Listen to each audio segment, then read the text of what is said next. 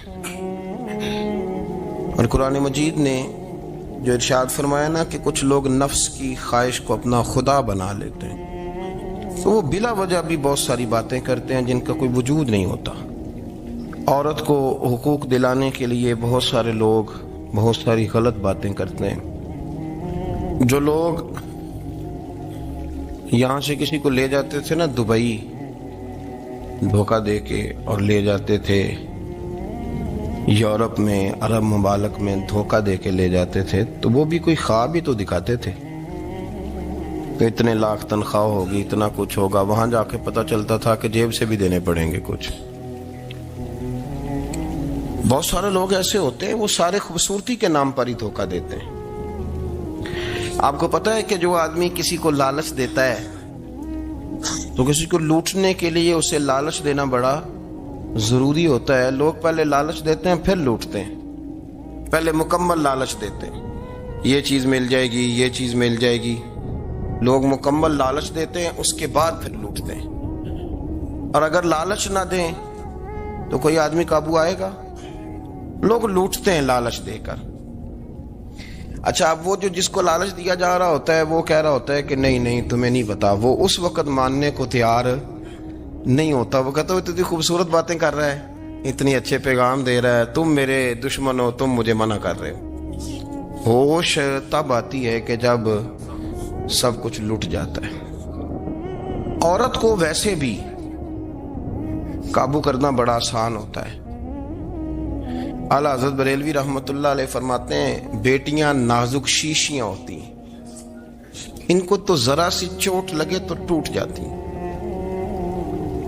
دیکھیں کتنا بڑا جملہ کہا بریلی کے امام، نازک شیشیاں ہیں. ذرا کوئی آدمی گمراہ کرتا ہے، ذرا خراب کرتا ہے. اب دیکھیں نا، یہ جو بچیوں کو بچے مس گائیڈ کرتے ہیں، انہیں بڑے بڑے خواب دکھاتے ہیں، وہ بیچاری ماں باپ کو چھوڑ کے، بہن بھائی کو چھوڑ کے اس کے ساتھ شادی کرتی ہے. پھر جو اس کا بعد میں اشر ہوتا ہے، آپ ادلیاں نو سردار پہن تکے تے شرما والیاں نو جھوٹے ڈولیاں دے. پھر وہ بیچاری ماں باپ رکھتے نہیں، وہ ظلم کرتا ہے، تو کتنی بڑی تکلیف میں وہ بچی آ جاتی. نازک شیشی ہوتی ہے نا تو ٹوٹ جاتی. یہی حال اب جدید خواتین اور یہ جو کچھ اینکر پرسن ہیں، یہ اصل میں نا یہ آپ کو سیاست سکھاتے ہیں، لیکن یہ مادر پیدر آزاد لوگ ہیں، بالکل آزاد۔ یہ تو علماء شور نہ کریں، بات نہ کریں، گفتگو نہ کریں، مشائخ بات نہ کریں، اور یہ جو کچھ سنجیدہ اور دینی طبقہ ہے یہ کچھ شور نہ کرے، یہ تو روڈوں پہ ننگے ہو کے آ جائیں معاذ۔ خوفناک نظریہ رکھتے ہیں یہ لوگ۔ عورت کو کہتے ہیں تیرے حقوق ہم تجھے لے کے دیں گے، مثلاً وہ کون سا حق ہے جو تم نے لے کے دینا ہے؟ میرے نبی کریم صلی اللہ علیہ وسلم نے اس کو بیٹی بھی بنایا ہے، اس کو بہن بھی بنایا ہے، اس کو ماں بھی بنایا ہے، اسے بیوی کا عالی شان رتبہ بھی عطا فرمایا ہے۔ اور چونکہ بیٹی کا بھی حق بڑا بیان کیا جاتا ہے، بہن کا بھی، ماں کا بھی، اور بیوی کے معاملے میں لوگ سمجھتے ہیں کہ زیادہ بات نہیں کرنی چاہیے، شاید مسئلہ خراب ہو جائے۔ حالانکہ نبی پاک صلی اللہ تعالی علیہ وسلم نے بیوی کے بارے میں پتہ کیا فرمایا؟ فرمایا جب تم نکاح کر لیتے ہو تو اپنا ایمان محفوظ کر لیتے ہو۔ اب میں اس کی شرح نہیں کرتا، آپ خود کر لیجئے گا کہ وہ ایک ایسی شخصیت ہوتی ہے کہ جس کی موجودگی میں آپ کا ایمان محفوظ ہے۔ اب میں نہیں سمجھتا کہ اس سے بڑی بات کوئی اور ہو سکتی ہے، جس کی موجودگی میں آپ کا ایمان، اور بھائی یہ حدیث پاک عرض کر رہا ہوں، نکاح جب کوئی کر لے تو اس نے اپنا ایمان مکمل کر لیا، اس کا معنی یہ ہوا کہ آپ کا ایمان محفوظ ہے اس کی موجودگی میں۔ تو اس سے زیادہ بھی، یعنی ایمان سب سے قیمتی چیز ہے نا، تو اس کے محفوظ ہونے کی وجہ حضور نے نکاح بیان کر دی۔ اب میرا خیال ہے بیوی اگر کوئی اس سے بڑا حقوق مانگے گی تو بیوقوفی کرے گی۔ اتنا بڑا درجہ نبی کریم نے اسے عطا کر دی، اتنا بڑا مقام دے دیا کہ تو خامند کے ایمان کے محفوظ ہونے کا ذریعہ بن گئی ہے۔ عورت کو جو حقوق رسول کریم صلی اللہ تعالی علیہ وسلم نے عطا فرمائے، نبی پاک نے جو حقوق دیے، دیکھیں نا، حضرت عبداللہ ابن عمر رضی اللہ تعالیٰ عنہ کی اہلیہ بیمار تھی، تو جلدی جلدی سے وہ آئے، تو جب بہت جلدی ہو، سفر بڑا شدید تھا، تو آپ نے جلدی سے نماز ادا کی، جلدی سے چلے۔ آپ کے خادم کہنے لگے حضور خیریت ہے؟ فرمایا میری بیوی بیمار ہے۔ تو اس نے عرض کی حضور آپ کی اہلیہ بیمار ہے، تو آپ نے نماز بھی جلدی سے پڑھی، سفر بھی جلدی جلدی کیا۔ تو فرمانے لگے یہ وہ چیزیں ہیں جو ہمیں مدینے والے رسول نے سکھائی ہیں۔ آپ اس کیفیات کو سمجھیں کہ حضور صلی اللہ علیہ وسلم نے درس دیا۔ اور پھر ایک اور بہت بڑی بات، یہ فضیلت کسی اور کو نہیں دی، جو عورت کو حضور نے فضیلت دی، یہ فضیلت کسی اور کو نہیں دی۔ کبھی حضور نے فرمایا کہ تمہارا ابا تمہارے ساتھ بہت سخت رویہ کرے تو تم نے اس کو اس سختی پر داد دینی ہے؟ فرمایا چلو اگر وہ زیادتی بھی کرے تو تم نے اس کے ساتھ سلوک اچھا ہی کرنا ہے۔ لیکن آپ ایک بات کو سمجھے نا کہ بچے کے بارے میں، بیٹے کے بارے میں، بیٹی کے بارے میں فرمایا 10 سال کے ہو کے نماز نہ پڑھیں تو سختی کرو، تمہارا ڈنڈا بھی لٹکنا چاہیے۔